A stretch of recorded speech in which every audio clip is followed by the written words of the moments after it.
بسم اللہ الرحمن الرحیم۔ السلام علیکم۔ نبی کریم صلی اللہ علیہ وآلہ وسلم نے فرمایا کہ جنت کا ایک دروازہ ہے جسے ریان کہتے ہیں۔ قیامت کے دن اس دروازے سے صرف روزے دار ہی داخل ہوں گے، ان کے سوا اور کوئی اس میں سے داخل نہیں ہوگا۔ پکارا جائے گا، روزہ دار کہاں ہے؟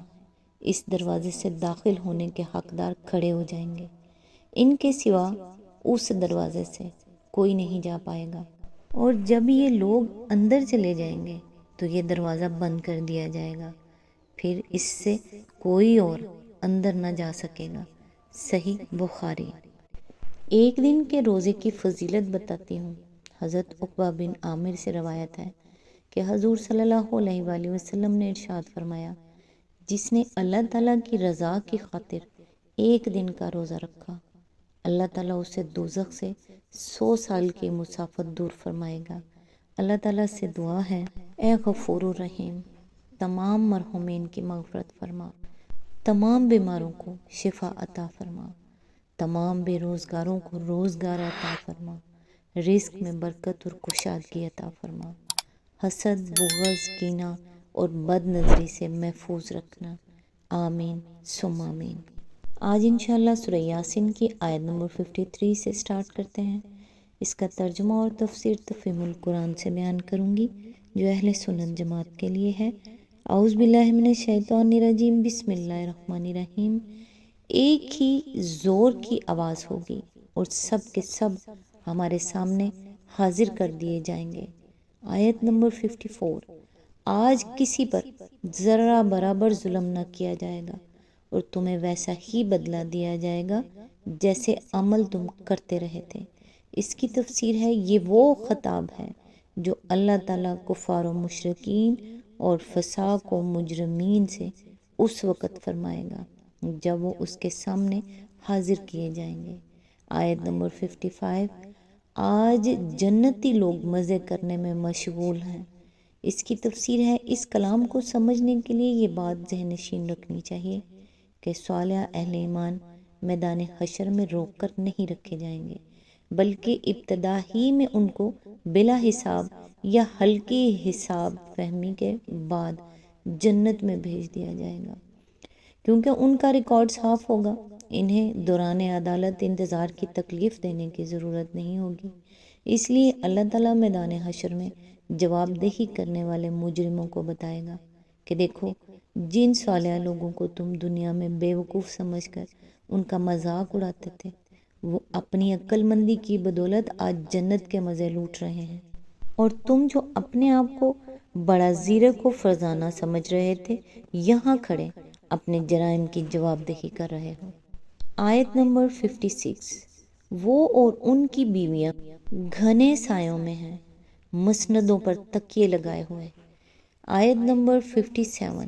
ہر قسم کی لذیذ چیزیں کھانے پینے کو ان کے لیے وہاں موجود ہیں، جو کچھ وہ طلب کریں ان کے لیے حاضر ہے۔ آیت نمبر 58۔ رب رحیم کی طرف سے ان کو سلام کہا گیا ہے۔ آیت نمبر 59۔ اور اے مجرموں، آج تم چھٹ کر الگ ہو جاؤ۔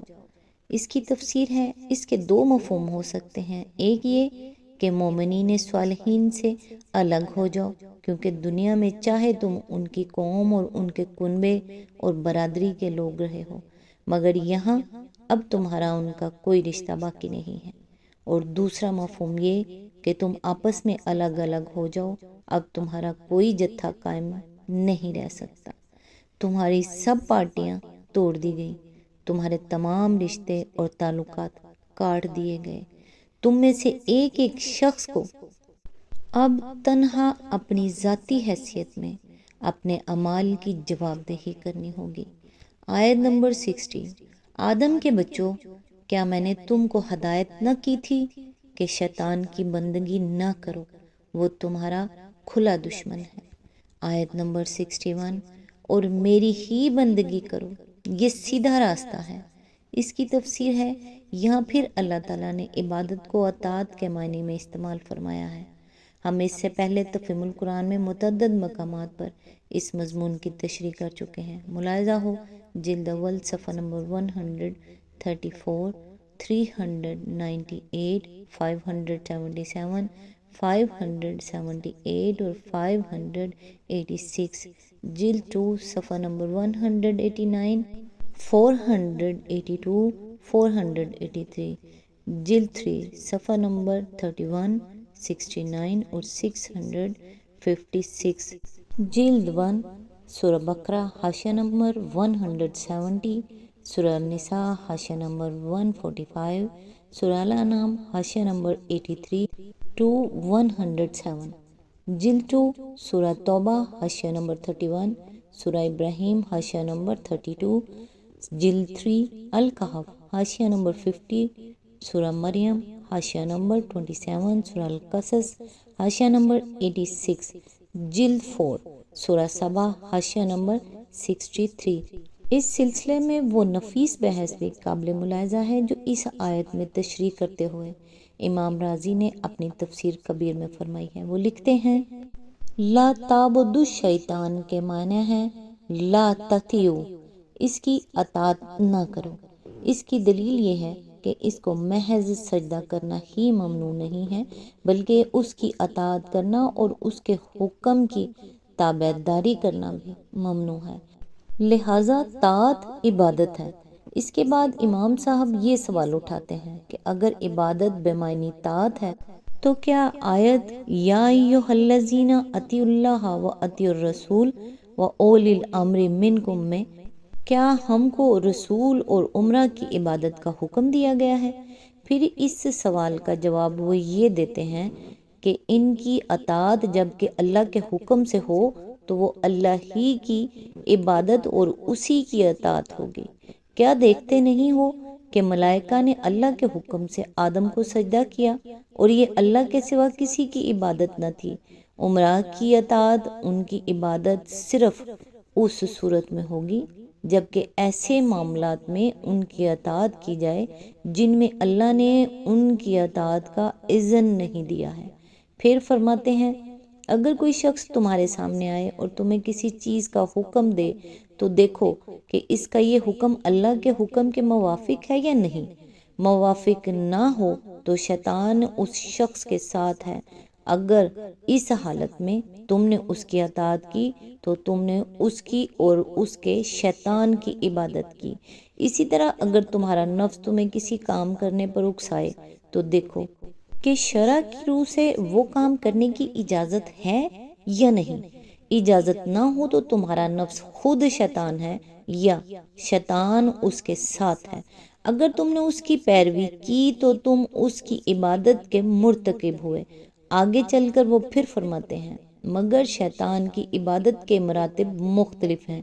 کبھی ایسا ہوتا ہے کہ ایک آدمی کام کرتا ہے اور اس کے اعضاء کے ساتھ اس کی زبان بھی اس کی موافقت کرتی ہے اور دل بھی اس میں شریک ہوتا ہے، اور کبھی ایسا ہوتا ہے کہ اعضاء و جوار سے تو آدمی ایک کام کرتا ہے مگر دل اور زبان اس کام میں شریک نہیں ہوتے۔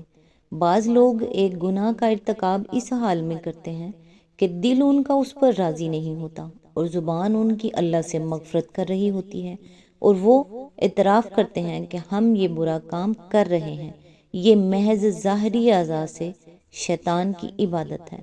کچھ اور لوگ ایسے ہوتے ہیں جو ٹھنڈے دل سے جرم کرتے ہیں اور زبان سے بھی اپنے اس فعل پر خوشی اور اطمینان کا اظہار کرتے ہیں۔ یہ ظاہر و باطن دونوں میں شیطان کے عابد ہیں۔ تفسیر کبیر جلد نمبر 7 صفحہ نمبر 103 to 104، آیت نمبر 62۔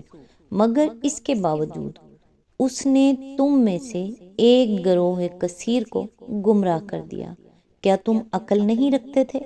اس کی تفسیر ہے یعنی اگر تم عقل سے محروم رکھے گئے ہوتے اور پھر اپنے رب کو چھوڑ کر اپنے دشمن کی بندگی کرتے تو تمہارے لیے عذر کی کوئی گنجائش تھی، لیکن تمہارے پاس تو خدا کی دی ہوئی عقل موجود تھی جس سے تم اپنی دنیا کے سارے کام چلا رہے تھے، اور تمہیں خدا نے اپنے پیغمبروں کے ذریعے سے متنبع بھی کر دیا تھا۔ اس پر بھی جب تم اپنے دشمن کے فریب میں آئے اور وہ تمہیں گمراہ کرنے میں کامیاب ہو گیا تو اپنی اس حماقت کی ذمہ داری سے کسی طرح بری نہیں ہو سکتے۔ آیت نمبر 63، یہ وہی جہنم ہے جس سے تم کو ڈرایا جاتا رہا تھا۔ آیت نمبر 64، جو کفر تم دنیا میں کرتے رہے ہو اس کی پاداش میں اب اس کا ایندھن بنو۔ آج تک کے لیے بس اتنا ہی، نیکسٹ انشاءاللہ آیت نمبر 65 سے سٹارٹ کرتے ہیں۔ تب تک کے لیے دعاؤں میں یاد رکھیے گا۔ اللہ حافظ۔